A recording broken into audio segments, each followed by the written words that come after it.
শেরপুরের সীমান্তবর্তী গারো পাহাড়ের সংরক্ষিত বনভূমি চলছে নির্বিচারে গাছ কাটার মহোৎসব।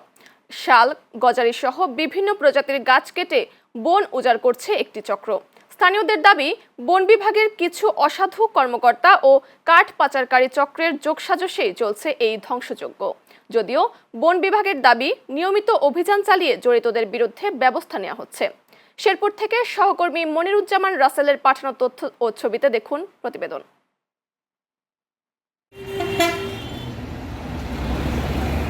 দিনের আলো কিংবা রাতের অন্ধকার, থেমে নেই শালগজারি সহ বিভিন্ন প্রজাতির গাছ কাটার মহোৎসব। ট্রলি, ভ্যান আর বিভিন্ন যানবাহনে করে অনেকটা প্রকাশ্যেই বন থেকে বের করে নেওয়া হচ্ছে মূল্যবান কাঠ। শেরপুরের সীমান্তবর্তী গারো পাহাড় জেলার শ্রীবর্দী, ঝিনাইগাতি ও নালিতাবাড়ী উপজেলার বিস্তীর্ণ পাহাড়ে রয়েছে 19,085 একর বনভূমি। এর মধ্যে প্রায় 6,000 একর সংরক্ষিত বন। একসময় শালগজারির বনে আচ্ছাদিত ছিল পুরো পাহাড়ি এলাকা, কিন্তু এখন প্রতিদিনই বনখেকোদের কোড়ালের আঘাতে উজাড় হচ্ছে সংরক্ষিত বনাঞ্চল। হুমকির মুখে পড়ছে জীববৈচিত্র্য ও পরিবেশের ভারসাম্য। স্থানীয়দের অভিযোগ, বন বিভাগের কিছু অসাধু কর্মকর্তা কর্মচারী ও কাঠ পাচারকারী চক্রের যোগ সাজসেই দীর্ঘদিন ধরে চলছে এই বন ধ্বংসের কার্যক্রম। প্রতিনিয়ত পাথর উত্তোলন, গাছ কাটা, এই কাজগুলো চলতেছে। তো গাছ কেটে ফেললে আমরা জানি যে মাটি ক্ষয় হয়, যেগুলো আমাদের ফসলের জমিগুলোকে নষ্ট করবে। গারো পাহাড়ে যে শাল গজারি গাছগুলো আছে, ইভেন এখানকার যে ঔষধি গাছগুলো আছে, ফলজ গাছগুলো আছে, এগুলো রাতের অন্ধকারে কেটে বিক্রি করছে, যার ফলে এখানকার যারা আমরা স্থানীয় মানুষ তারা বেশি ক্ষতিগ্রস্ত হচ্ছে।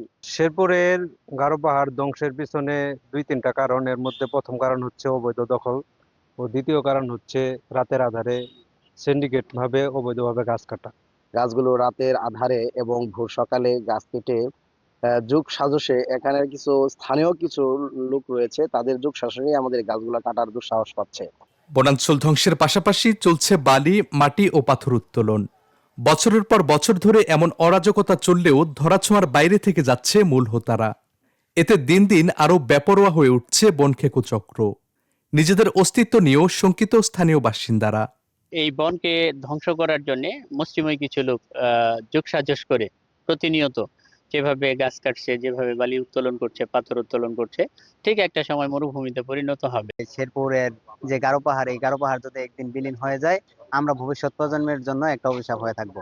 বন্যপ্রাণীগুলো দিন দিন হারিয়ে যাচ্ছে, ফলে আমরা এই প্রাকৃতিক সৌন্দর্যের নীলাভূমিকে ধ্বংসের মুখে ঠেলে দিচ্ছি। আমি সংশ্লিষ্ট বিভাগ এবং সংশ্লিষ্ট ব্যক্তিদের প্রতি বিশেষ দাবি জানাচ্ছি, এসব বন্ধ করার জন্য কার্যকর পদক্ষেপ গ্রহণ করা যায়। তবে বন বিভাগের দাবি, গাছ কাটা ও পাচারে জড়িতদের বিরুদ্ধে নিয়মিত অভিযান চলছে।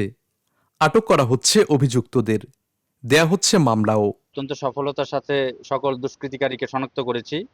সবগুলো কাঠ আমরা ধরে অফিসে এনে সিজ করে আনতে পেরেছি, তারা বের করে নিয়ে যেতে পারি নাই। এবং আমরা মামলা দিয়েছি। আমরা সরাসরি আসামি চালান দিয়েছি।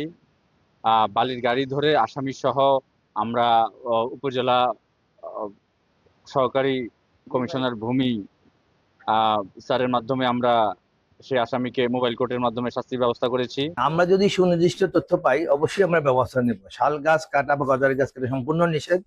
যদি তার ব্যক্তিগত জায়গারও গাছ হয়, সেটা সরকারের পারমিশন নিয়ে কাটতে হবে।